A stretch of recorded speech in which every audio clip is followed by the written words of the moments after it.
বিএনপির ভারপ্রাপ্ত চেয়ারম্যান তারেক রহমানের সরাসরি তত্ত্বাবধানে বাংলাদেশের তৃণমূল মানুষকে স্বনির্ভর করার উদ্দেশ্যে ২০০৩ সালের ফেব্রুয়ারি মাসে শুরু হয় দেশব্যাপী দারিদ্র্য বিমোচন ও নারী উন্নয়ন কর্মসূচি। একটি উদ্যোগ, একটু চেষ্টা, এনে দেবে সচ্ছলতা স্লোগানের এই কর্মসূচির আওতায় গ্রামে গ্রামে হাঁস মুরগি, গরু ছাগল, মাছের পোনা বিতরণ, বাড়ির আঙ্গিনায় সবজি উৎপাদন এবং বিনামূল্যে সার, বীজ ও কৃষি উপকরণ বিতরণ করা হয়েছিল। এবার তারেক রহমানের সেই অর্থনৈতিক উন্নয়ন পলিসি নিয়ে গ্রিন গ্রোথ নামের একটি পাইলট প্রকল্প চালু করেছে যুক্তরাষ্ট্রের নিউ জার্সি সরকার।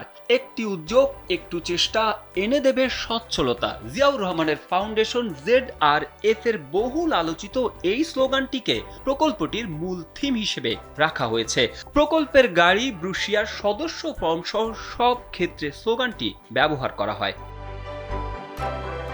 খাদ্য নিরাপত্তা নিশ্চিতে New Jersey Economic Development Authority NJED এর অর্থায়নে এবং Bangladesh Association of South Jersey BASJ এর তত্ত্বাবধানে আটলান্টিক সিটিতে ২ বছরের জন্য পাইলট প্রকল্পটি পরিচালিত হবে।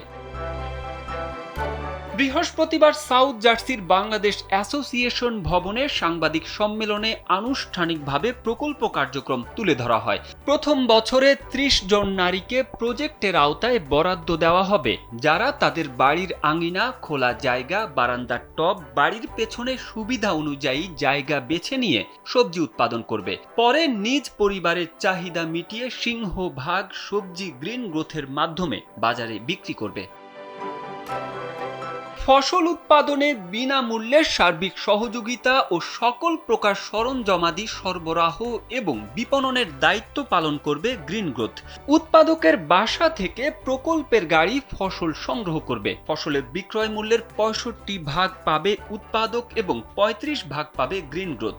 প্রতি বছর সেরা ৩ জন উৎপাদনকারীর জন্য থাকবে বিশেষ আর্থিক পুরস্কার। তারেক আহমেদ, কালবেলা।